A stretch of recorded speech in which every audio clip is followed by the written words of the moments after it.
여수 밤바다는 소리 없이 움직인다. 해안 절벽 위에 세워진 해원 리조트는 2월의 한파 속에서도 불을 밝히고 있었다.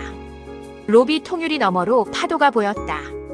파도는 규칙적으로 밀려왔다 사라졌다. 마치 호흡처럼, 마치 아직 살아있는 것처럼. 11시 48분. 엘리베이터 문이 열렸다. 한 남자가 뛰어나왔다. 슬리퍼가 대리석 바닥을 긁으며 날카로운 소리를 냈다. 프런트 직원이 고개를 들었다. 남자의 얼굴은 흰빛에 가까웠다. 눈이 충혈되어 있었고 티셔츠 앞섭이 젖어 있었다. 눈물 때문인지 욕실 물 때문인지 알 수 없었다. 그것을 구분하는 것은 나중의 일이었다. 아내가 욕실에서 남자가 말을 잘랐다. 숨을 한번 들이켰다. 다시 시작했다. 아내가 쓰러졌어요. 숨을 안 쉬어요. 110군은 4분 만에 도착했다. 윤재우가 광역수사대 차량을 몰고 리조트 진입로를 들어선 건 그로부터 12분 뒤였다. 비번이었지만 여수경찰서 당직 팀장이 전화했다. 신혼부부. 첫날 밤. 아내 사망. 3마디면 충분했다. 3마디보다 많은 설명이 붙을 때는 오히려 단순한 사건이다. 설명이 짧을수록 현장은 복잡하다. 윤재우는 코트를 입은 채 차에서 내렸다. 리조트 현관 앞에는 구급차와 순찰차 2대가 서 있었다. 붉은 경광등이 건물 외벽을 훑었다. 밤바다 쪽에서 바람이 불어왔다. 짠내와 냉기가 섞인 바람이었다. 2월의 여수는 그런 냄새가 났다. 봄이라고 하기에 너무 차갑고 겨울이라고 하기에 조금 부드러운 그 사이의 냄새. 3층 복도 끝 307호 문이 열려 있었다. 흰 불빛이 복도로 흘러나왔다. 구급대원 2명이 욕실과 침실 사이를 분주하게 오갔다. 제복 경관 하나가 문 앞에 서 있다가 윤재우를 보고 옆으로 비켰다. 윤재우는 천천히 걸었다. 서두르면 보이지 않는 것들이 있다. 객실 안으로 들어섰다. 더블 침대 위에 여행 가방이 열린 채 놓여 있었다. 여자 옷가지가 반쯤 풀려 있었다. 와인 병이 협탁 위에 있었다. 코르크가 뽑혀 있었다. 병은 절반 넘게 비어 있었다. 2사람이 함께 마셨다면 적당한 양이었다. 한 사람만 마셨다면 많은 양이었다. 욕실 문이 안쪽으로 열려 있었다. 바닥에 물이 흥건했다.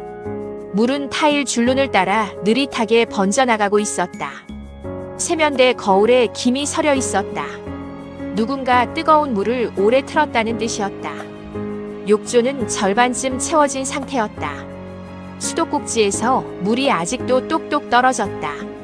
그 소리 하나가 욕실 전체를 채우고 있었다. 피해자는 욕조 옆 바닥에 있었다. 한이서, 22세, 플로리스트 보조, 결혼한 지 사흘. 오른쪽 어깨를 바닥에 붙인 채 누워 있었다. 젖은 머리카락이 얼굴 절반을 덮었다. 흰 잠옷 한쪽 소매가 팔꿈치까지 거쳐 있었다. 오른쪽 손목 안쪽에 긁힌 자국이 있었다. 얕은 자국이었다. 혈흔은 거의 없었다. 긁혔다기보다는 긁은 것처럼 보였다. 스스로 그렇게 보이도록. 욕조 가장자리에 휴대전화가 놓여 있었다. 화면은 꺼져 있었다. 케이스 뒷면에 작은 흰 꽃 스티커가 붙어 있었다. 죽은 여자의 취향이 거기 남아 있었다. 아직 따뜻할 것 같은 물건들이 차가운 바닥 옆에 있었다. 윤재우는 무릎을 꿇지 않았다. 서서 봤다. 보는 시간이 길어야 한다. 뇌가 편집하기 전에 눈이 먼저 받아들여야 한다. 16년 동안 몸에 새긴 하나의 방법이었다. 현장은 이야기를 하고 싶어 하지 않는다. 현장은 그냥 거기 있다. 형사가 할 일은 현장을 보는 것이지 읽는 것이 아니다. 읽기 시작하면 현장이 아니라 자신의 해석을 보게 된다. 욕실 선반 위에 와인잔이 2개 있었다. 한 잔은 절반쯤 비어 있었다. 다른 한 잔은 거의 그대로였다. 잔 안쪽에 와인이 말라붙은 흔적만 얇게 남아 있었다. 입술이 닿은 자리에 붉은 반달 모양이 찍혀 있었다. 마시려다 멈춘 것처럼, 아니면 처음부터 마실 생각이 없었던 것처럼. 두 잔의 잔여량이 달랐다. 두 잔의 잔여 방식이 달랐다. 욕실 바닥에는 젖은 발자국이 두 방향으로 나 있었다. 욕조에서 세면대 쪽으로, 그리고 욕조 옆으로. 그녀는 쓰러지기 전 움직였다. 욕조에서 나왔거나, 아니면 욕조 쪽으로 끌려갔거나. 윤재우는 그것들을 순서대로 눈에 담고 욕실을 나왔다. 복도 끝 소파에 남편이 앉아 있었다. 차민석, 31세, 온라인 강의 기획자. 두 손으로 얼굴을 감싸고 있었다. 어깨가 가늘게 떨렸다. 윤재우가 맞은편에 앉았다. 남편이 얼굴을 들었다. 눈이 부어 있었다. 뺨이 붉었다. 코 아래가 번들거렸다. 슬픔의 외형은 완전했다. 세부까지 빠짐없이. 흐트러진 것이 하나도 없었다. 오히려 그게 이상했다. 사람이 무너질 때는 보통 어딘가 하나가 어긋난다. 표정과 눈빛이 엇갈리거나 울음과 숨소리가 따로 논다. 이 남자는 어긋난 곳이 없었다. 이서가 가족 때문에 많이 힘들어했어요. 목소리가 갈라졌다. 결혼식도 제대로 못했고 장모님이 끝까지 반대하셨거든요. 오늘 저녁에 술을 마시더니 갑자기 욕실에 들어갔습니다. 처음엔 씻으러 가는 줄 알았는데 한참이 지나도 안 나와서 문을 두드렸더니 그가 말을 멈췄다. 손등으로 눈가를 닦았다. 문이 잠겨 있었어요. 힘으로 열었더니 이서가 바닥에 쓰러져 있었습니다. 욕실 문 어떻게 여셨습니까? 남편이 잠깐 멈췄다. 0.5초. 일상적인 대화에서는 아무도 느끼지 못할 간격이었다. 어깨로 밀었어요. 윤재우는 307호 욕실 문을 기억했다. 안으로 당겨서 여는 문이었다. 어깨로 밀면 열리지 않는다. 그는 아무 말도 하지 않았다. 수첩을 펼쳤다. 펜을 들었다. 남편의 오른손을 봤다. 말끔했다. 문을 억지로 열었다는 사람치고 상처가 없었다. 긁힌 자국도 멍도 충격의 흔적도 없었다. 손가락 마디도 깨끗했다. 밖에서 파도 소리가 들렸다. 규칙적으로, 무심하게. 윤재우는 수첩에 한 문장을 적었다. 욕실 문 당기는 문 어깨로 밀었다. 부검 결과가 나온 건 사건 이틀 뒤였다. 윤재우는 남도의료원 지하 1층 법의학실 앞 복도에 서 있었다. 형광등이 한쪽 끝에서 미세하게 깜빡였다. 오래된 건물 특유의 냄새가 났다. 소독약과 습기와 콘크리트가 섞인 냄새. 살아있는 것들이 가장 멀리 있는 곳의 냄새였다. 윤재우는 그 냄새가 익숙했다. 16년째 맡고 있는 냄새였다. 익숙해졌다는 사실이 가끔 불편했다. 불편함도 결국 사라진다는 것이 더 불편했다. 법의관 임수연이 문을 열고 나왔다. 얇은 안경 너머로 피로한 눈이 보였다. 그는 보고서를 건네기 전에 말을 먼저 꺼냈다. 익사가 아닙니다. 윤재우는 아무 말도 하지 않았다. 폐에서 물이 거의 나오지 않았어요. 물에 빠진 사람이 익사하면 폐에 물이 찹니다. 반사적으로 들이마시거든요. 이서 씨는 욕조 옆에서 발견됐지만 물에서 죽은 게 아니에요. 사인은요. 급성 심정지입니다. 그런데 임수연이 잠깐 멈췄다. 혈액에서 디기탈리스계 심장 독성 성분이 검출됐습니다. 고농도로. 윤재우는 그 단어를 머릿속에서 한번 굴렸다. 디기탈리스. 심장 박동을 조절하는 데 쓰이는 성분이었다. 치료제이기도 하고 과다 복용하면 독이 되는 물질이었다. 치료와 독의 경계가 단위 하나로 갈리는 종류. 제대로 쓰면 심장을 살리고 조금만 넘으면 심장을 세운다. 누군가 그 선을 정확히 알고 있었다는 뜻이기도 했다. 우연히 알 수 있는 지식이 아니었다. 배워야 알 수 있는 지식이었다. 피해자가 복용하던 약물과 관련 있습니까? 전혀요. 이서 씨는 심장 질환이 없었어요. 처방받은 약도 없었고요. 이 성분이 그녀의 몸에 들어갈 이유가 없습니다. 보고서를 펼쳤다. 두 번째 페이지에 확대 촬영된 피부 사진 2장이 첨부되어 있었다. 왼쪽 발등, 오른쪽 팔 안쪽. 사진 아래 붉은 화살표가 찍혀 있었다. 작은 점이었다. 바늘 하나가 지나간 자리였다. 주사 흔적입니다. 임수연이 말했다. 두 군데 모두 혈관 근처예요. 주사기로 직접 투여한 흔적입니다. 사망 전에 생긴 겁니까? 네. 두 군데 모두 사망 직전입니다. 피부 조직 반응이 남아있어요. 살아있는 상태에서 맞은 겁니다. 윤재우는 사진에서 눈을 떼지 않았다. 발등. 그것이 걸렸다. 손목이나 팔 안쪽은 자해를 연상시킨다. 하지만 발등은 다르다. 발등에 자신이 직접 주사를 놓는 사람은 없다. 각도가 나오지 않는다. 몸을 접어야 하고 손이 닿아야 하고 시야가 확보되어야 한다. 피해자가 움직이지 않아야 가능한 위치. 그리고 피해자를 움직이지 않게 만든 누군가가 있어야 가능한 위치. 자해의 흔적을 만들려면 손목에 남겼을 것이다. 발등을 선택했다는 것은 자해처럼 보일 필요가 없었다는 뜻이거나 아니면 그 자리가 더 쉬웠다는 뜻이었다. 쓰러진 여자의 발등이 더 쉬웠다는 뜻. 그 생각이 위장의 어딘가를 눌렀다. 윤재우는 그 감각을 무시했다. 감각은 수사에 방해가 된다. 분노는 더 방해가 된다. 남편은 꽃집 일하다 생긴 자국이라고 했습니다. 임수연이 짧게 숨을 내쉬었다. 웃음과 한숨의 중간이었다. 꽃집 가시에 찔리면 이런 형태가 안 나와요. 이건 주사바늘 직경과 일치하는 천자은입니다. 깊이도 다르고 각도도 다릅니다. 제가 틀릴 수도 있지만 이 형태는 틀리기 어려워요. 수사팀 사무실로 돌아오는 차 안에서 윤재우는 한 가지를 계속 생각했다. 독성 물질, 주사, 발등. 이 세 가지가 동시에 성립하려면 피해자는 제압된 상태여야 했다. 저항하지 못하는 상태, 혹은 저항할 수 없게 된 상태. 와인이었다. 와인을 마시게 해서 경계를 낮추거나 와인에 무언가를 섞었거나 위 내용물에서 소량의 와인이 검출됐다. 아주 조금. 알코올 수치는 낮았다. 취할 만큼 마시지 않았다는 뜻이었다. 남편의 진술처럼 술을 마시고 쓰러진 것이 아니었다. 욕조의 물은 나중에 틀었을 것이다. 이서가 쓰러진 다음 익사처럼 보이게 하려고.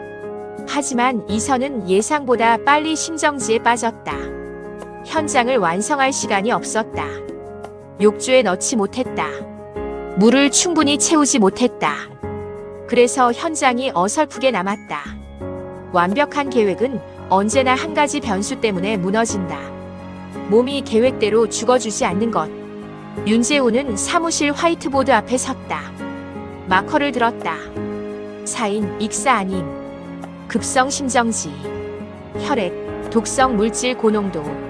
주사 흔적, 발등, 팔 안쪽. 사망 직전. 알코올 수치 취기 없음. 위 내용물 소량.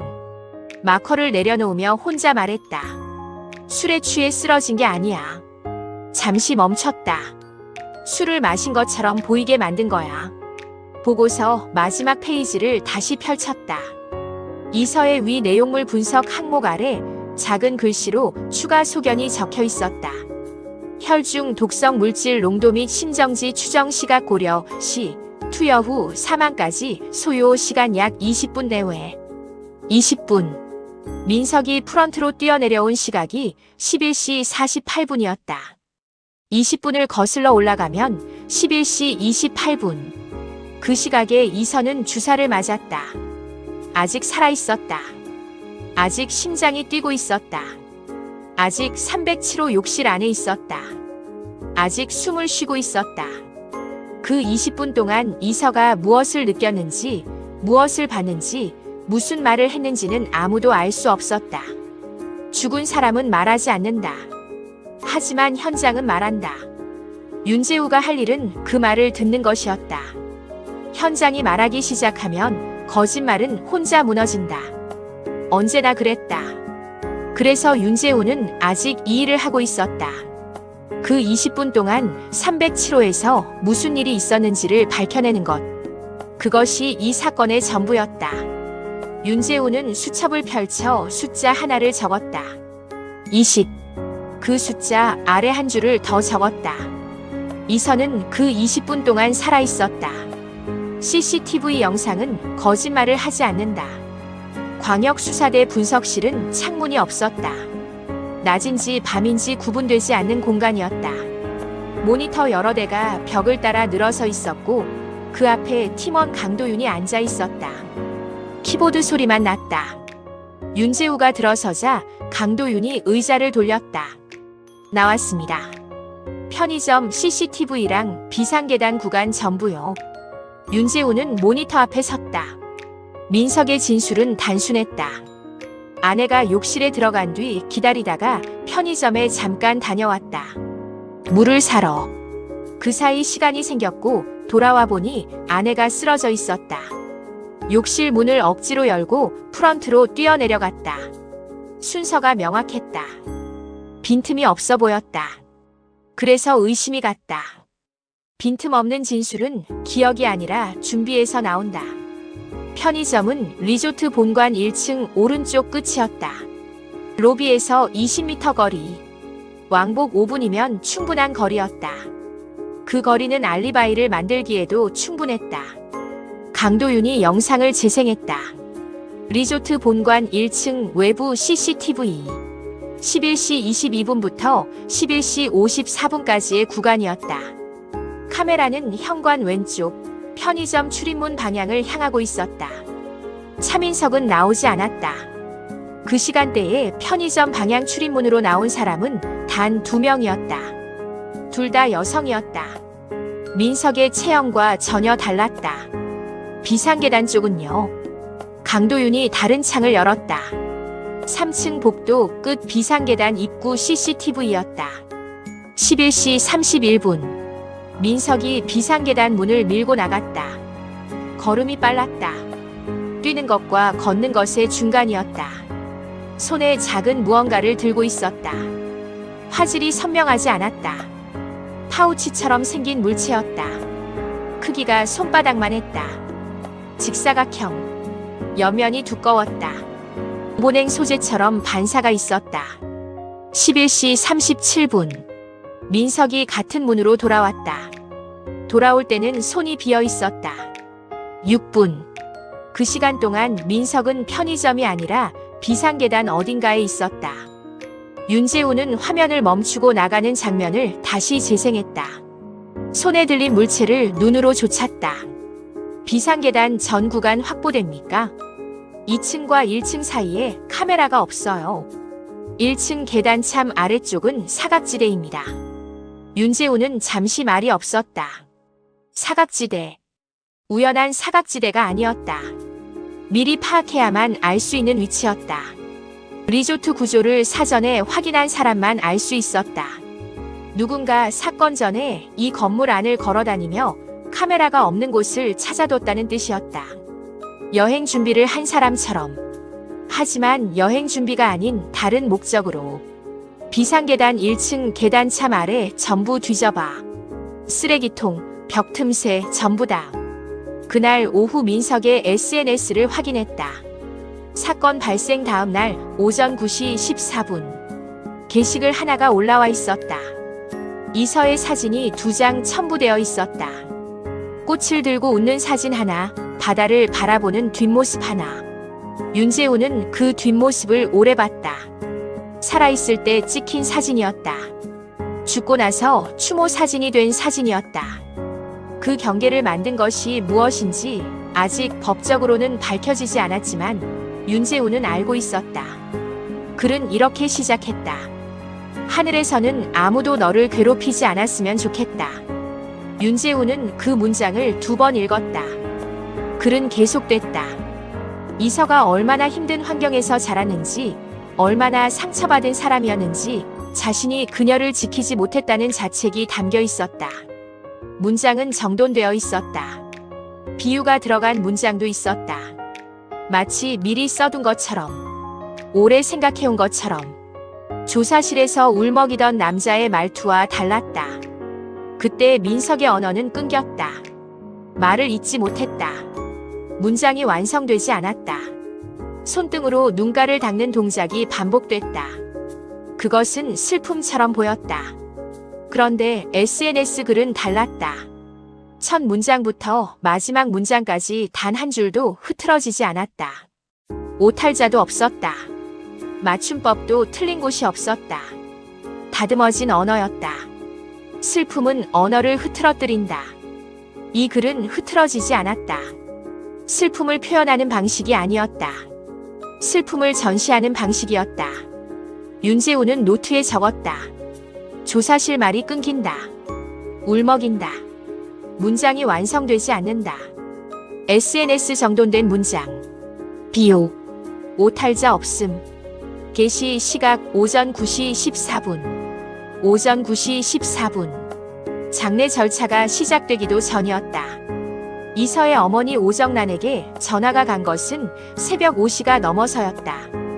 딸이 죽은 지 5시간이 넘도록 민석은 처가에 연락하지 않았다. 그 대신 경찰 조사를 받았다. 리조트 측 사고 확인서 발급 가능 여부를 물었다. 보험사 연락 가능 시간을 확인했다. 그리고 SNS 게시글을 작성했다. 슬픔의 순서가 이상했다. 슬픔은 보통 안으로 먼저 간다. 가장 가까운 사람에게 먼저 간다. 그 다음에 밖으로 나온다. 이 남자의 슬픔은 처음부터 밖을 향하고 있었다. 타인이 볼 수 있는 곳을 향하고 있었다. 윤재우는 민석의 게시글 댓글을 훑었다. 지인들의 위로 댓글이 달려 있었다. 민석은 몇 개의 답글을 달았다. 감사합니다. 이서가 좋아할 것 같아요. 이서는 늘 따뜻한 사람이었어요. 그 따뜻함으로 살아가겠습니다. 윤재우는 모니터에서 눈을 떼며 말했다. 피해자를 그리워하는 게 아니야. 잠시 멈췄다. 자신이 피해자인 장면을 만들고 있어. 그가 수첩을 덮었다. 내일 민석을 다시 불러야 했다. 편의점 거짓말을 먼저 꺼낼 것인지 더 쌓인 다음에 꺼낼 것인지 결정해야 했다. 서두르면 막힌다. 막히면 증거가 줄어든다. 조이는 것은 한 번에 하지 않는다. 천천히, 아주 천천히. 모니터 속 민석의 얼굴이 멈춰 있었다. 11시 37분. 빈손으로 돌아오는 남자. 표정은 보이지 않았다. 화질이 나빴다. 하지만 걸음은 보였다. 걸음이 느렸다. 아까보다 훨씬 느렸다. 급하게 나갔다가 여유롭게 돌아왔다.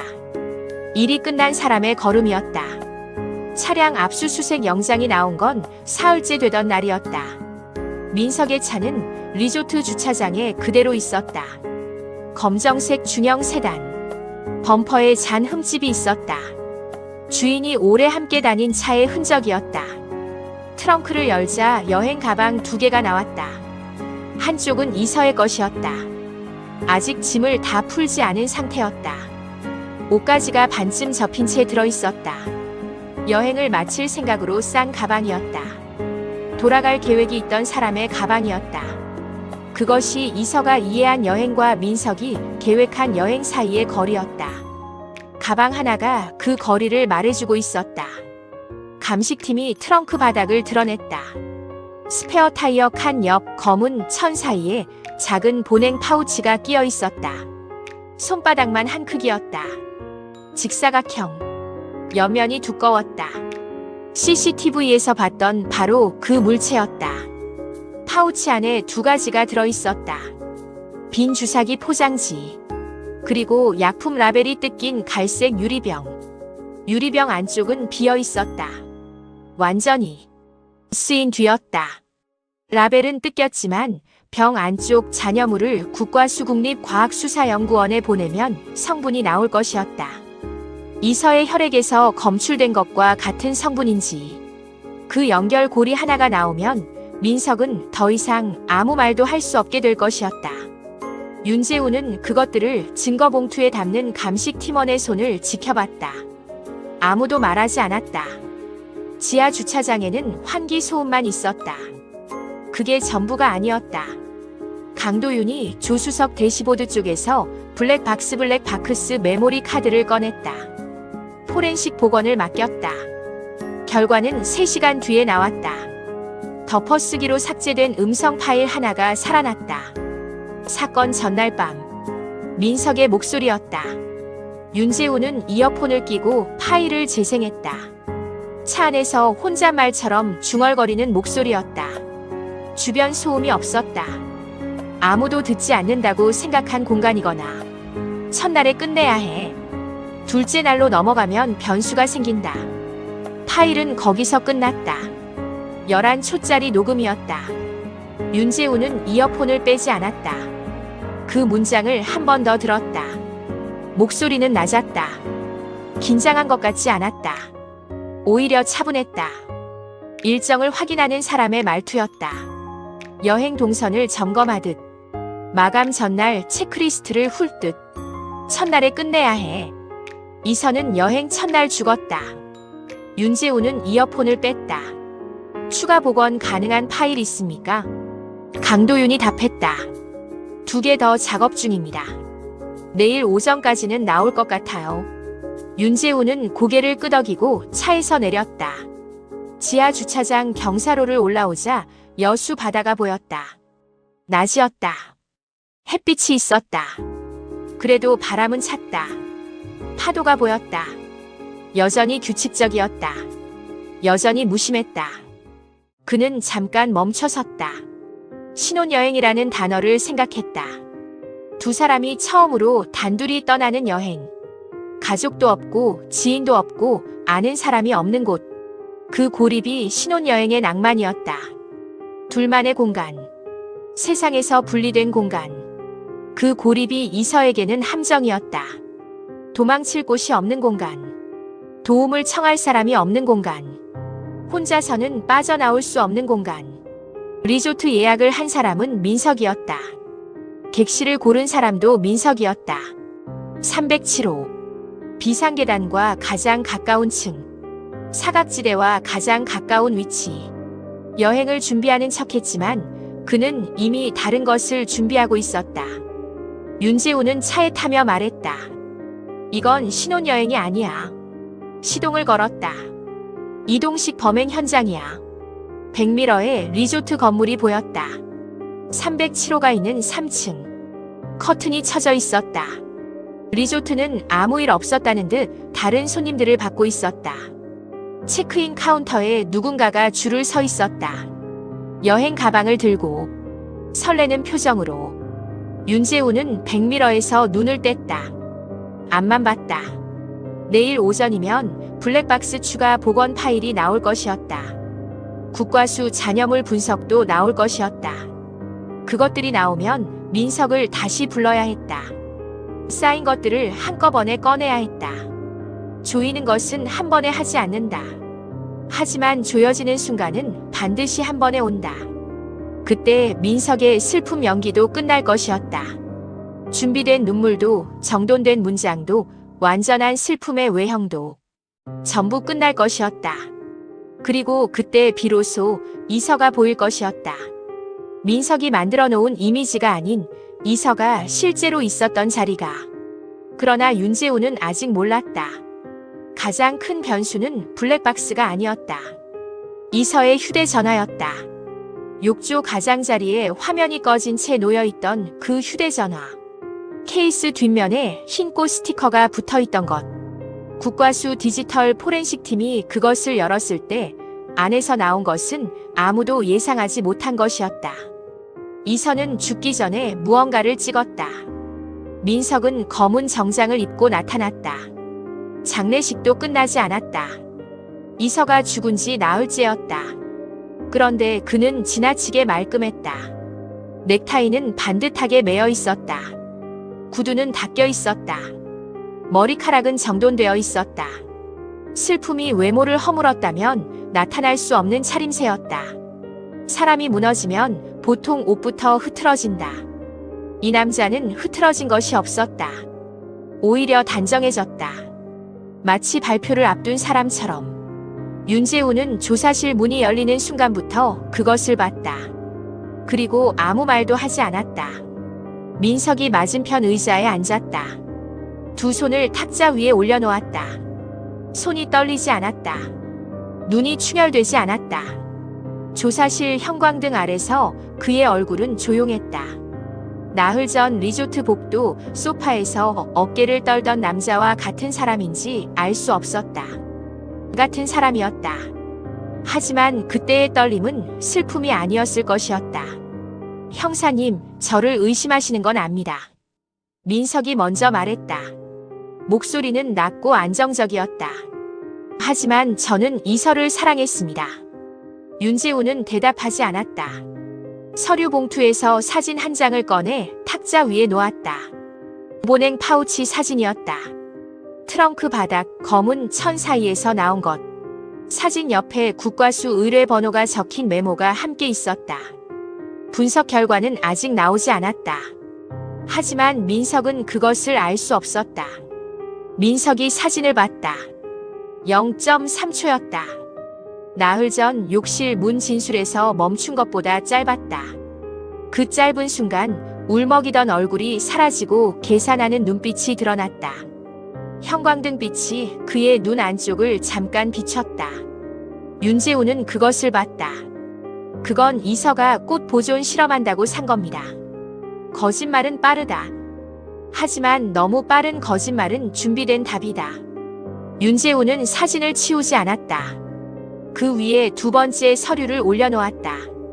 A사 용지 4장. 빼곡하게 채워진 문서였다. 이게 뭔지 아십니까? 민석이 문서를 봤다. 처음 한 줄을 읽었을 것이었다. 표정이 미세하게 굳었다. 결혼 전에 처가에 보내셨습니다. 이서 씨 어머니께서 원본을 보관하고 있었어요. 결혼 생활 계획서였다. 민석이 이서의 가족에게 직접 작성해 보낸 문서였다. 내용은 사랑 고백이 아니었다. 이서가 얼마나 불안정한 환경에서 자랐는지, 자신이 그녀를 어떻게 관리하고 개선할 수 있는지, 결혼 후 지출을 어떻게 통제할 것인지, 항목별로 정리된 계획서였다. 연애 편지가 아니라 사업 제안서처럼 작성된 것이었다. 제목은 없었다. 제목이 필요 없는 문서였다. 항목이 그 자체로 제목이었다. 이건 청혼서가 아닙니다. 윤재우가 말했다. 소유권 이전 계획서예요. 민석이 눈을 들었다. 눈빛이 달라졌다. 슬픔도 계산도 아닌 것이었다. 모욕당한 것과 가장 가까운 표정이었다. 저는 이서를 위해 그걸 썼습니다. 이서가 얼마나 방치되며 자랐는지 가족들이 몰랐어요. 제가 책임질 수 있다는 걸 보여주려고. 이서 씨 어머니는 그 문서 때문에 결혼을 반대하셨습니다. 민석의 입이 다물렸다. 이서 씨를 관리 대상으로 봤다는 뜻 아닙니까? 사랑하는 방식이 다를 수 있습니다. 사랑하는 방식에 지출 통제 항목이 들어갑니까? 민석은 대답하지 않았다. 잠시 침묵이 있었다. 조사실 밖에서 복도를 걷는 발소리가 들렸다가 사라졌다. 윤재우는 그 침묵을 건드리지 않았다. 침묵은 때로 자백보다 많은 것을 말한다. 민석이 다시 입을 열었다. 형사님, 저는 이서가 힘들어했다는 걸 알았어요. 하지만 제가 그 힘듦을 만든 게 아닙니다. 이서는 저를 만나기 전부터 이미 편의점에 가지 않으셨습니다. 민석이 멈췄다.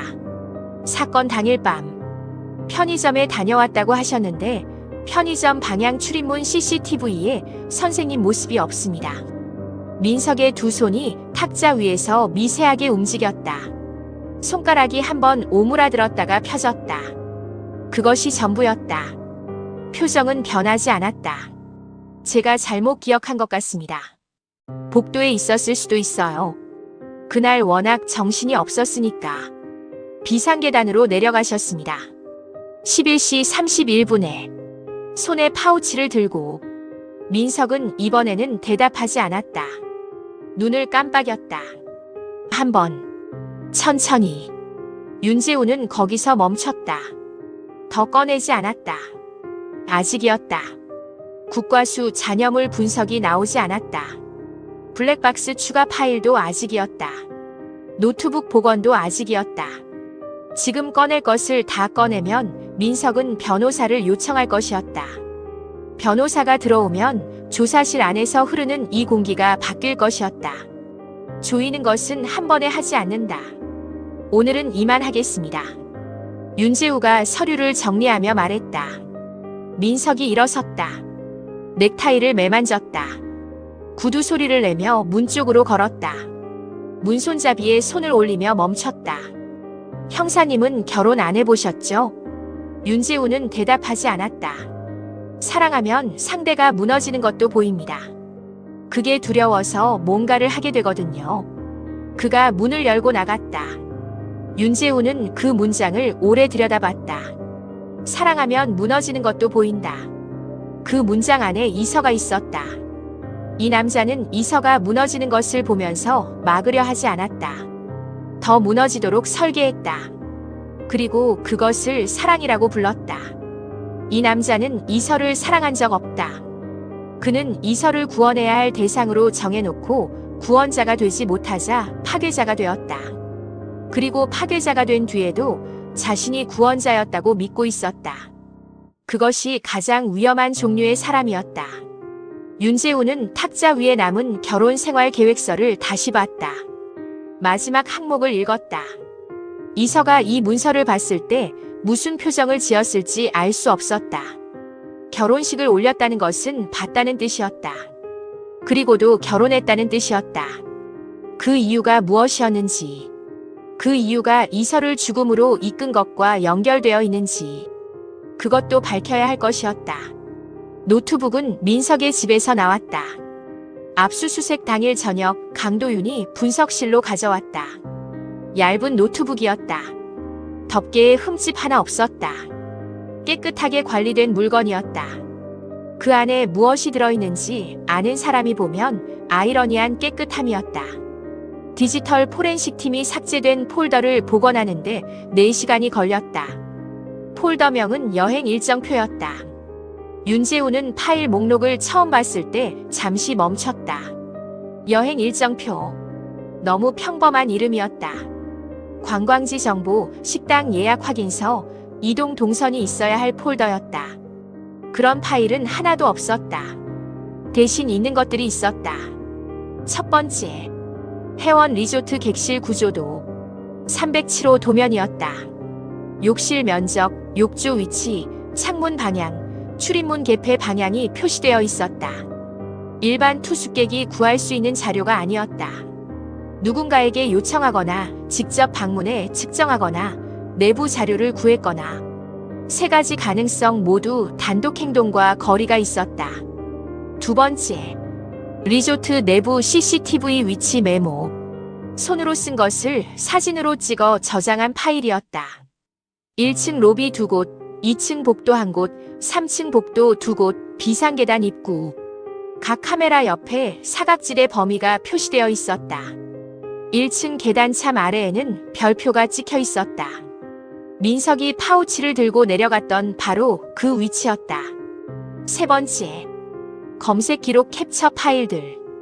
파일명이 날짜 순으로 정리되어 있었다. 가장 오래된 것은 사건 2달 전이었다. 검색어들을 순서대로 읽었다. 디기탈리스 과다 복용 증상, 신장 독성 물질 반감기, 급성 심정지 부검 판별 여부, 익사 위장 조건, 주사 흔적 최소화 방법, 발등 정맥 위치. 윤재우는 마지막 검색어에서 멈췄다. 발등 정맥 위치. 부검 보고서에서 본 것이었다. 왼쪽 발등. 주사 흔적. 피해자가 스스로 접근하기 어려운 위치. 그것이 우연이 아니었다. 검색하고 선택한 위치였다. 자해처럼 보이지 않도록, 그러면서도 쉽게 발견되지 않도록 고른 위치였다. 그 선택에는 해부학적 지식이 필요했다. 인터넷 검색만으로는 부족한 지식이었다. 실제로 혈관을 다뤄본 사람의 지식이었다. 네 번째, 보험 관련 문서 폴더. 이서 명의로 가입된 보험 상품 목록이었다. 6개. 가입 시기는 결혼 2달 전부터 결혼 직후까지였다. 수익자는 전부 배우자 차민석이었다. 각 상품에 사망보험금이 정리된 표가 있었다. 합산 금액 옆에 굵은 글씨로 숫자가 적혀 있었다. 2억 8천만 원. 액수보다 방식이 눈에 걸렸다. 상품을 6개로 나눠 가입했다. 하나의 큰 보험은 심사가 까다롭다. 여러 개로 나누면 각각의 심사가 느슨해진다. 보험 구조안을 아는 사람만이 설계할 수 있는 방식이었다. 보험 설계사 수준의 지식이었다. 그것을 누가 알려줬는지가 문제였다. 5번째 파일이 가장 이상했다. 파일명은 응급처치 매뉴얼이었다. 일반적인 응급처치 내용이 아니었다. 약물 투여 후 심정지 발생 시 목격자 행동 요령이라는 제목이 붙어 있었다. 신고 전 객실 내 상황 정리, 욕실 물 개방 유지, 피해자 발견 위치 조정, 신고 시 감정 표현 방식, 감정 표현 방식. 윤재우는 그 문장을 2번 읽었다. 신고 전에 어떤 표정을 지을지, 어떤 말투로 말할지를 미리 써놓은 문서였다. 그것은 응급처치 매뉴얼이 아니었다. 범행 후 행동 각본이었다. 프런트로 뛰어내려가던 장면도, 충혈된 눈도, 떨리는 목소리도 다 거기서 나왔을 것이었다. 리조트 복도 소파에서 어깨를 떨던 그 장면도 전부 연습된 것이었다. 강도윤이 말했다. 폴더 생성일이 사건 62일 전입니다. 62일. 2달 전부터 준비했다. 2달 동안 이서와 함께 밥을 먹고 함께 잠들고 결혼식을 올리고 신혼여행을 예약하면서 그 모든 시간 동안 이 폴더가 노트북 안에 있었다. 온라인 중고거래 내역도 나왔습니다. 강도윤이 다른 화면을 열었다.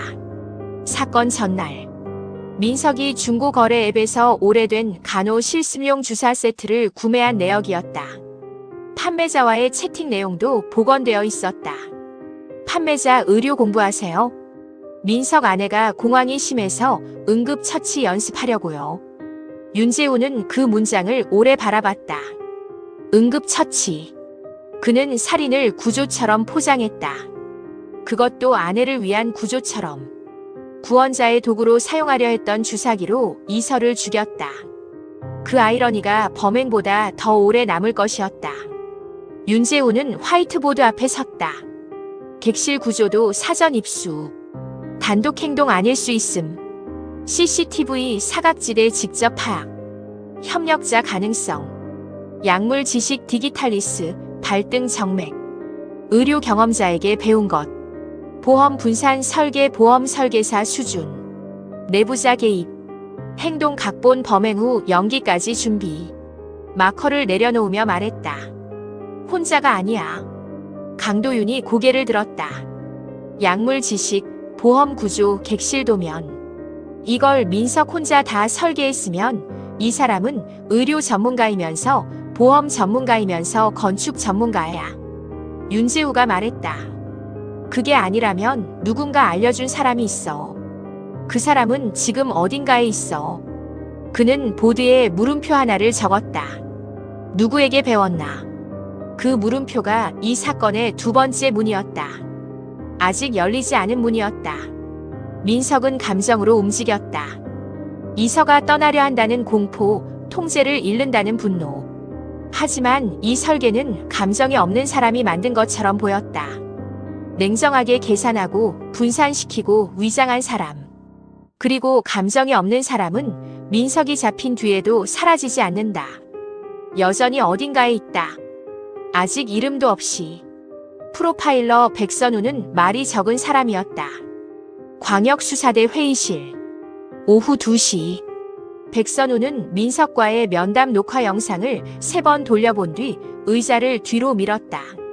말을 꺼내기 전에 잠시가 있었다. 그 잠시가 길었다. 윤재우는 기다렸다. 백선우의 잠시는 빈 것이 아니라는 것을 알고 있었다. 채워지는 중인 것이었다. 이 사람은 아내의 죽음을 슬퍼하지 않습니다. 백선우가 말했다. 자기가 설계한 결과가 제대로 인정받지 못하는 걸 분노하고 있어요. 윤재우는 아무 말도 하지 않았다. 조사실에서 말을 바꾸는 패턴을 보세요. 처음엔 이서 씨가 가족 때문에 우울했다고 했습니다. 두 번째엔 약물에 관심이 많았다고 했어요. 세 번째엔 자기 몸에 주사를 놓는 습관이 있었다고 주장했습니다. 백선우가 말을 이었다. 바꾸는 것이 문제가 아닙니다. 세 가지 진술의 공통점이 문제예요. 윤재우가 물었다. 이서 씨가 스스로 죽음을 향해 갔다는 이야기. 맞습니다. 백선우가 고개를 끄덕였다. 이 사람은 이서 씨를 자신의 통제 안에 있는 존재로 봤어요. 그런데 이서 씨가 그 통제에서 벗어나려 했습니다. 이탈하는 피해자를 설계 실패로 인식하는 거예요. 죽음도 그 연장선상입니다. 이서 씨가 스스로 무너진 걸로 만들어야 자신의 설계가 완성되거든요. 자기 서사에서 자신은 항상 구원자입니까? 네. 그리고 구원에 실패했을 때는 피해자가 됩니다. 이서 씨 어머니한테 한 말 기억하십니까? 이서가 결국 못 버텼어요. 어머니가 밀어붙이지만 않았어도 슬픔이 아니에요. 책임 이전입니다. 그것도 가장 무너진 사람에게로. SNS 추모글은요. 백선우가 잠깐 멈췄다. 이서 씨를 위한 게 아닙니다. 자신이 어떤 사람으로 기억되고 싶은지를 쓴 겁니다. 피해자를 그리워하는 방식이 아니라 자신이 피해자인 장면을 만드는 방식이에요. 이서 씨가 죽고 난 뒤에도 이서 씨는 그 남자의 서사 안에서 소비되고 있는 겁니다. 윤재우는 수첩에 적었다. 슬픔이 아니라 책임 이전. 무너진 사람에게로. 추모가 아니라 자기 서사 완성. 면담이 끝나고 이서의 친구 문하영이 들어왔다. 23. 이서와 같은 꽃집 아르바이트를 했던 사이였다. 하영은 조사실에 앉자마자 두 손을 무릎 위에 올려놓았다. 손이 작았다. 손톱에 연한 분홍색이 남아있었다. 이서와 같이 바른 것인지 알 수 없었다. 그런 것들이 남아있었다. 죽은 사람의 흔적이.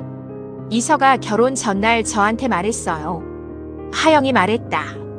목소리가 작았다. 하지만 흔들리지 않았다. 민석 오빠가 가끔 무섭다고요. 웃으면서 말하는데 안 웃는 것 같다고요. 윤재우는 그 문장을 천천히 받아들였다. 웃으면서 말하는데 안 웃는 것 같다. 이서가 감지한 것이었다. 표정과 눈빛이 따로 논다는 것. 민석의 조사실 표정을 떠올렸다. 울먹이는 얼굴과 계산하는 눈빛이 0.3초 사이에 교차하던 것. 이서는 그것을 살아있을 때 이미 봤다. 그리고 무섭다고 불렀다. 메시지도 있어요. 하영이 휴대전화를 꺼냈다. 화면을 잠깐 봤다가 윤재우에게 건넸다. 이서 나 신혼여행 다녀오면 집에 잠깐 가 있을래. 하영 싸웠어? 이서 그 사람이 내 보험 얘기를 너무 자주 해. 윤재우는 화면을 한 번 더 읽었다. 너무 자주 해. 한 번이나 두 번이 아니었다. 반복됐다는 뜻이었다. 이서가 그것을 이상하다고 느꼈다는 뜻이었다. 그 이상함이 이서를 움직이게 했을 것이었다. 신혼여행 뒤에 친구 집에 가 있겠다는 생각. 민석 곁을 벗어나려는 생각. 이서는 이미 무언가를 느끼고 있었다. 마지막으로 이서한테서 온 메시지가 언제입니까? 하영이 화면을 스크롤했다. 잠시 멈췄다. 여행 출발 당일 오전이요. 하영이 말했다. 짧게 왔어요. 화면을 다시 건넸다. 이서 하영아, 나갔다 올게. 잘 있어. 윤재우는 그 문장 앞에서 잠시 아무 말도 하지 않았다. 갔다 올게. 돌아오겠다는 말이었다. 돌아올 것을 의심하지 않았다는 말이었다. 마지막이라는 것을 몰랐다는 말이었다. 죽으러 가는 사람의 문장이 아니었다. 살아서 돌아올 계획이 있는 사람의 문장이었다. 하영이 말했다. 이서가 저한테 내가 이상한 거야? 라고 물은 적 있어요. 보험 얘기 들었을 때요. 이상한 게 맞다고 했어야 했는데. 하영의 눈이 붉어졌다. 하지만 눈물은 흘리지 않았다. 이서는 도망치려고 했던 거예요. 신혼여행에서 돌아오면 저한테 오려고 했고 그 이후에 어떻게 할지 같이 생각하고 싶었던 것 같아요. 근데 하영이 말끝을 닫았다. 윤재우는 메시지 화면을 다시 봤다. 마지막 문장. 나갔다 올게. 이선은 죽으러 간 것이 아니었다. 살아 돌아오려고 했다. 친구에게 메시지를 남긴 것. 신혼여행 뒤에 돌아올 계획을 세운 것. 여행 가방에 짐을 풀지 않고 온 것. 상담센터를 예약한 것. 혼인신고 취소 방법을 검색한 것. 그 모든 것이 살아있는 사람의 행동이었다. 도망치려 한 사람의 행동이었다. 그것이 민석의 계획에 없던 변수였다. 이서가 살아서 움직이고 있었다는 것. 죽음을 향해 간 것이 아니라 삶을 향해 가고 있었다는 것. 이서 씨가 상담센터 예약한 기록 수사팀에서 확인 중입니다. 진술서 부탁드립니다. 하영이 고개를 끄덕였다. 방을 나서며 윤재우의 휴대전화가 울렸다. 국과수 디지털 포렌식 팀이었다. 이서의 휴대전화 분석 결과가 나왔다는 알림이었다. 욕조 가장자리에 화면이 꺼진 채 놓여있던 그 휴대전화. 케이스 뒷면에 흰 꽃 스티커가 붙어있던 것. 그 안에서 무언가가 나왔다. 이서의 휴대전화 분석 보고서는 16페이지였다. 윤재우는 첫 페이지를 넘기지 않았다. 첫 페이지 하단에 붉은 글씨로 표시된 항목 하나가 있었다. 삭제 복원 파일. 영상 1개. 촬영 시각 2237. 밤 10시 37분. 사망 추정 시각보다 51분 전이었다. 이선은 아직 살아있었다. 윤재우는 파일을 재생했다. 화면이 어두웠다. 욕실 문 아래쪽이 찍혀 있었다. 이서가 휴대전화를 바닥 가까이 눕혀서 촬영한 것이었다. 화면이 흔들렸다. 손이 떨렸다는 뜻이었다. 문 아래 틈으로 욕실 밖빛이 새어 들어왔다. 그리고 문 밖에서 민석의 목소리가 들렸다. 내가 선택한 걸로 해. 그래야 내 엄마가 안 다쳐. 이서의 숨소리가 들렸다. 떨리는 숨이었다. 짧게 끊겼다가 다시 이어졌다. 그리고 낮은 목소리가 들렸다. 오빠, 나 집에 갈래. 파일은 거기서 끊겼다. 윤재우는 재생을 멈췄다. 내가 선택한 걸로 해. 그래야 내 엄마가 안 다쳐. 이서를 방 안에 가둔 것이 아니었다. 선택하도록 만든 것이었다. 어떤 선택인지를 이미 정해놓고 스스로 선택했다는 형식을 만들려 한 것이었다. 이서가 스스로 무너진 것처럼 보이도록. 그것이 민석이 2달 동안 설계한 것의 마지막 장면이었다. 하지만 이서는 도망치려 했다. 집에 가겠다고 했다. 그리고 몰래 반대 방향으로 녹화 버튼을 눌렀다. 윤재우가 파일을 처음부터 다시 재생했다. 끝부분. 이서의 목소리가 끊기고 나서 약 3초 뒤였다. 거의 들리지 않는 목소리가 희미하게 섞여 있었다. 시간 끌지 마.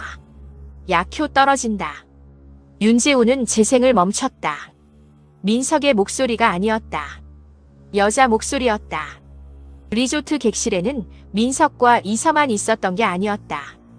윤재우는 그날 밤 리조트 입실 기록을 다시 꺼냈다. 307호 옆 객실들.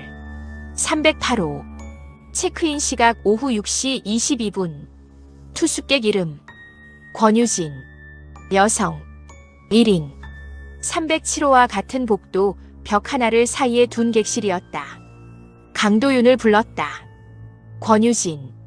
여수 출신인지 보험 설계사인지 전직 의료계 이력 있는지 전부 확인해.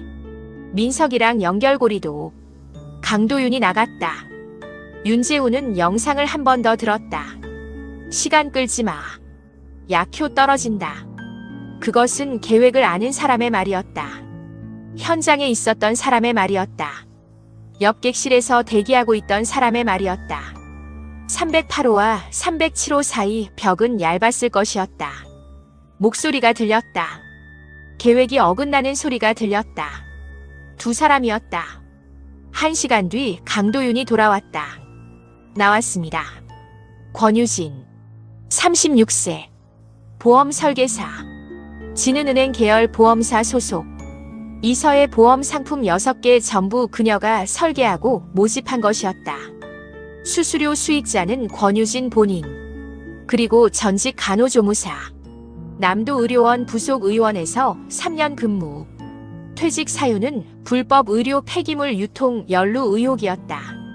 기소되지는 않았다. 불법 폐기물 유통 경로는 아직도 살아있었다는 뜻이었다. 민석이랑 연결고리는요. 서한대학교 선후배 관계입니다. 재학 중 같은 과동아리. 그 이후 관계는 강도윤이 잠깐 멈췄다. 민석 휴대전화 통화 내역에 권유진 번호가 사건 6개월 전부터 주 2회 이상 있습니다. 등록 이름이 유 선배예요. 그리고 강도윤이 화면을 내렸다. 둘이 같은 날 여수에 있었던 위치 데이터가 사건 한 달 전에 있습니다. 리조트 인근이에요. 사전 답사였다. 함께했다. 윤재우는 권유진의 신상 파일을 봤다. 사진이 첨부되어 있었다. 단발머리, 날카로운 눈, 표정이 없는 얼굴이었다. 민석은 이서를 잃고 싶지 않았다. 이서가 떠나려 한다는 공포가 동기였다. 이서가 없어지면 자신의 통제 서사가 무너진다는 공포. 그 공포가 그를 움직였다. 권유진은 달랐다. 권유진에게 이서는 장애물이었다. 민석이 이서와 함께하는 한 민석은 권유진에게 완전히 오지 않는다. 이서의 죽음은 권유진에게 보험 수수료이기도 했지만 더 정확하게는 제거였다. 자신의 앞에 놓인 것을 치운 것이었다. 두 사람은 서로를 이용했다. 민석은 권유진의 지식을 이용했다. 권유진은 민석의 동기를 이용했다. 그리고 둘 다 상대를 완전히 믿지 않았다. 권유진은 이미 민석의 차량에 증거 일부를 남겨두었을 것이었다. 자신이 빠져나갈 경우를 계산해서 민석이 잡히더라도 권유진으로 수사가 연결되지 않도록.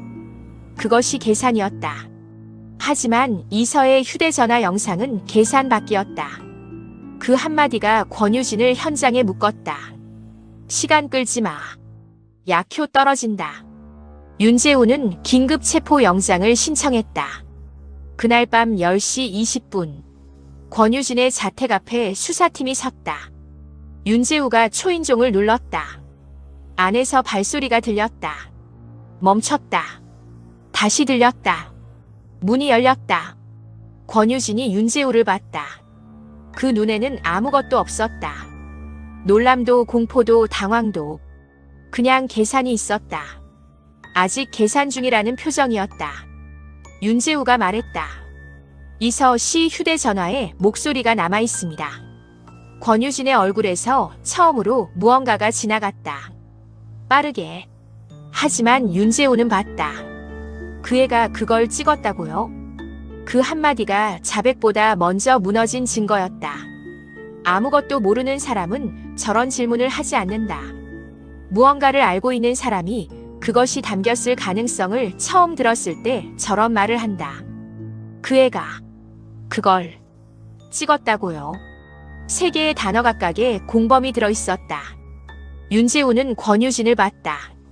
계산이 끝난 얼굴이었다. 계산 결과가 나쁘게 나왔다는 것을 알고 있는 얼굴이었다. 조사실 유리창 너머에서 민석이 입모양만으로 말했을 때가 생각났다. 증명해봐. 윤재우는 권유진에게 말했다. 증명됐습니다. 권유진은 조사실에서 처음 1시간 동안 아무 말도 하지 않았다. 변호사를 요청하지도 않았다. 그냥 앉아 있었다. 두 손을 탁자 위에 모으고 눈을 내리깔고 계산하는 사람의 자세였다. 아직 뭔가를 찾고 있는 사람의 자세였다. 빠져나갈 구멍을, 설명할 수 있는 언어를. 이 여자는 당황하지 않는다. 윤재우는 그것을 봤다. 당황하지 않는 사람은 두 종류다. 아무것도 모르는 사람, 아니면 이미 다 알고 있는 사람. 권유진은 후자였다. 그리고 다 알고 있는 사람은 자신이 얼마나 깊이 들어와 있는지도 알고 있다. 윤재우는 기다렸다. 조사실 시계가 12번 넘게 분침을 움직였을 때 윤재우는 노트북을 열었다. 이서의 휴대전화에서 복원된 영상 파일이었다. 재생 버튼을 눌렀다. 욕실 문 아래쪽이 찍힌 어두운 화면. 문박빛, 민석의 목소리, 이서의 떨리는 숨소리, 그리고 그 마지막에 희미하게 섞인 것. 시간 끌지 마. 약효 떨어진다. 권유진이 눈을 들었다. 처음으로 윤재우는 재생을 멈추지 않았다. 끝까지 틀었다. 이서의 목소리가 욕실 문 안쪽에서 들렸다. 오빠, 나 집에 갈래. 그 문장이 공기 중에 남았다. 조사실 형광등 아래서 죽은 여자의 목소리가 살아있는 두 사람 사이에 있었다. 이서는 이미 없었다. 하지만 그녀의 목소리는 여기 있었다. 녹화 버튼을 누른 그 손이 여기 있었다. 무서웠을 텐데, 손이 떨렸을 텐데, 그래도 눌렀다는 사실이 여기 있었다. 권유진의 두 손이 탁자 위에서 천천히 오므라들었다. 그 파일이 법정에 제출됩니까? 목소리가 낮았다. 윤재우는 대답하지 않았다. 권유진의 입술이 한번 움직였다가 닫혔다. 그녀는 탁자를 내려다봤다. 민석이 다 저한테 밀었겠죠. 분노도 체념도 아닌 목소리였다. 예상했다는 목소리였다. 그러라고 증거를 차 안에 남겼겠죠. 윤재우는 아무 표정도 짓지 않았다. 권유진이 민석의 차량에 증거를 남긴 것이 민석을 겨냥한 것이었다면 민석도 마찬가지였을 것이었다. 두 사람은 처음부터 서로를 믿지 않았다. 공범 관계는 언제나 그렇다. 신뢰가 아니라 이해관계로 묶인 관계는 그 이해관계가 어긋나는 순간 서로를 향한다. 두 사람이 서로를 믿었다면 완전 범죄에 더 가까웠을 것이었다. 믿지 않았기 때문에 무너졌다. 이서 씨가 찍은 영상 때문에 지금 여기 있는 겁니다. 윤재우가 말했다. 이서 씨가 아니었으면 선생님은 지금 어딘가에서 보험금 청구 절차를 기다리고 있었겠죠. 권유진이 윤재우를 봤다. 눈빛에 처음으로 균열이 생겼다. 저는 약물만 구했습니다. 약물 구하고 투여 방법 알려주고 현장에 있었습니다. 민석이 한 겁니다. 같이 한 겁니다. 권유진이 입을 다물었다. 윤재우는 파일을 닫고 새 서류를 꺼냈다. 이서 씨 보험 상품 6개. 전부 선생님이 설계하고 모집했습니다. 수익자 차민석. 합산 2억 8천만 원. 모집 수수료는 선생님 계좌로 들어옵니다. 윤재우가 말했다. 동기는 두 가지입니다. 돈. 그리고 이서 씨가 없어지면 민석이 선생님한테 온다는 것. 권유진은 부인하지 않았다. 그것이 사실상의 인정이었다. 민석을 얼마나 됐습니까? 권유진이 잠시 침묵했다. 서한대학교 때부터 10년이 넘었다. 이서가 나타나기 전부터 있었던 관계였다. 민석은 이서와 결혼했다. 권유진은 그 결혼의 설계 단계부터 함께했다. 그것이 두 사람의 관계였다. 사랑이라고 부를 수 있는지 모르겠다. 하지만 공모라고 부르는 것은 정확했다. 이서 씨는 알고 있었습니까? 선생님과 민석 씨의 관계를. 권유진이 잠깐 멈췄다. 알았을 거예요. 결혼 직전에. 윤재우는 수첩에 적었다. 이서는 알았다. 결혼 직전에. 그리고도 결혼을 강행당했다. 혼인신고를 먼저 했다. 이서가 도망가기 전에. 이서가 권유진에 대해 알기 전에. 이서는 결혼 직전에 상담센터를 예약했다. 상담 제목은 배우자의 통제와 협박이었다. 예약 날짜는 신혼여행 출발 이틀 전이었다. 이서는 이미 알고 있었다. 무언가가 잘못되었다는 것을. 하지만 상담 날짜까지 살아있지 못했다. 예약만 남았다. 까지 못한 예약이. 최종 수사 결과는 이랬다.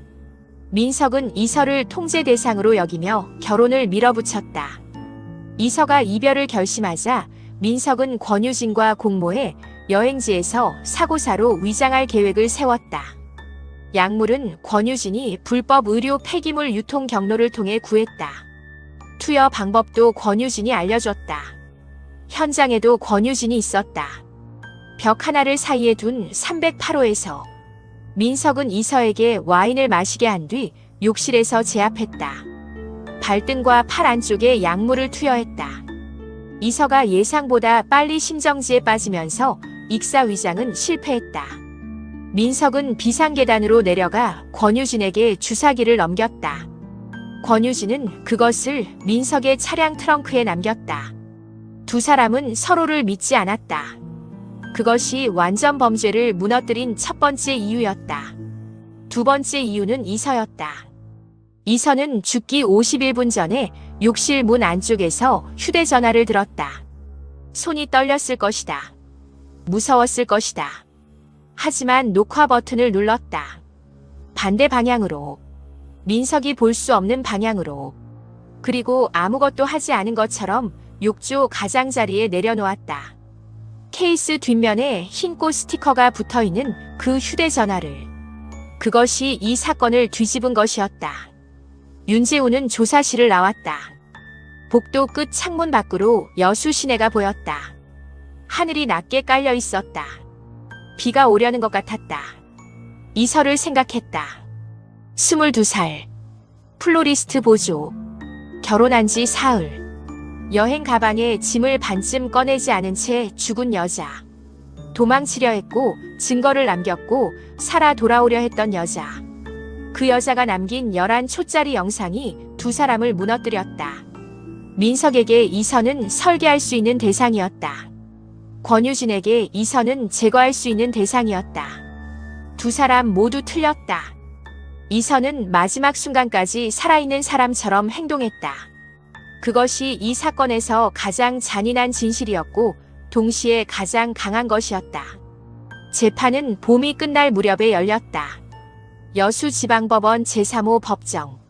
방청석은 절반쯤 찼다. 기자들이 앞줄에 앉아 있었다. 뒷줄에 이서와 같은 꽃집에서 일했던 사람들이 몇 명 보였다. 문하영도 있었다. 흰 블라우스를 입고 있었다.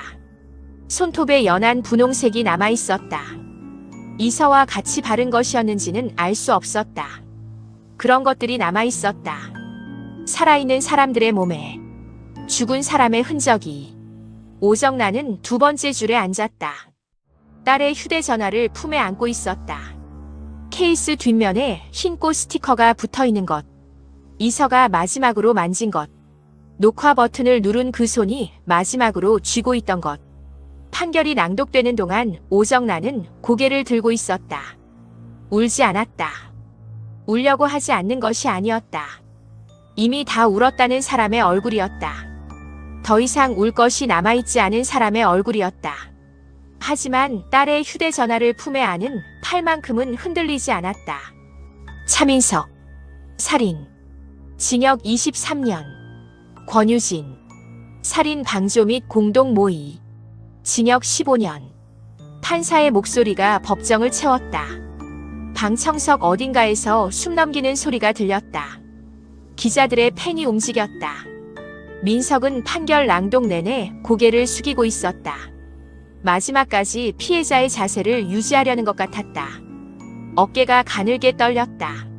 하지만 아무도 그것을 슬픔으로 읽지 않았다. 그 떨림이 무엇인지를 방청석에 있는 모든 사람이 알고 있었다. 이서의 목소리가 법정에 울려 퍼졌던 지난 공판을 기억하고 있었다. 오빠, 나 집에 갈래. 그 문장은 한 번 들으면 지워지지 않았다. 권유진은 달랐다. 판결 내내 정면을 봤다. 표정이 없었다. 계산이 끝난 얼굴이었다. 항소할 것이었다. 그녀는 그것도 이미 계산하고 있을 것이었다. 하지만 이서의 목소리가 담긴 파일은 항소심에서도 재생될 것이었다. 그것은 삭제되지 않는다. 재판이 끝났다. 방청객들이 일어섰다. 문하영이 오정란 쪽으로 걸어갔다. 두 사람은 말없이 잠시 서 있었다. 하영이 오정란의 손을 잡았다. 오정란이 그 손을 꼭 쥐었다. 눈물도 말도 없었다. 그것으로 충분했다. 그것이 이서가 마지막으로 원했던 장면과 가장 가까운 것이었다. 하영 집에 잠깐 가 있을래. 다녀오면 같이 있겠다는 것. 윤재우는 법정 문 옆에 서 있었다. 오정란이 나오면서 윤재우를 봤다. 걸음을 멈췄다. 감사합니다. 오정란이 말했다. 윤재우는 아무 말도 하지 않았다. 고개를 한번 숙였다. 할 말이 없었다. 이 자리에서는 어떤 말도 충분하지 않았다. 이서를 돌려보낼 수 없었다. 살아 돌아오게 할 수 없었다. 할 수 있는 것을 했다. 그것이 전부였다. 오정란이 지나쳐갔다. 딸의 휴대전화를 품에 안은 채 그 뒷모습이 복도 끝으로 사라질 때까지 윤재우는 서 있었다. 며칠 뒤 이서의 여행 가방 안쪽에서 나온 봉투가 그에게 전달됐다.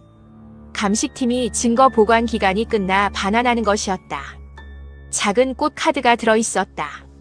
꽃집에서 쓰는 것과 같은 종류였다. 이서가 직접 쓴 것이었다. 잉크가 얇게 번져 있었다. 급하게 쓴 것이었다. 아니면 손이 조금 떨렸던 것이었다.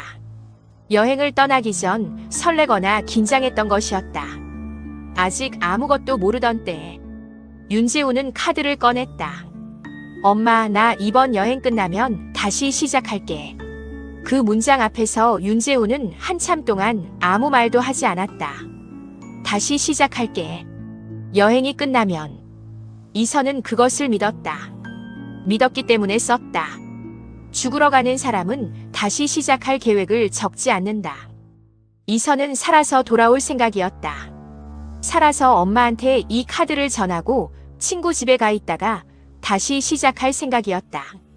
그 여행이 끝나지 않았다는 것을 이서는 알지 못했다. 윤재우는 카드를 봉투에 다시 넣었다. 오정란에게 직접 전해야 했다. 이서가 쓴 것이었다.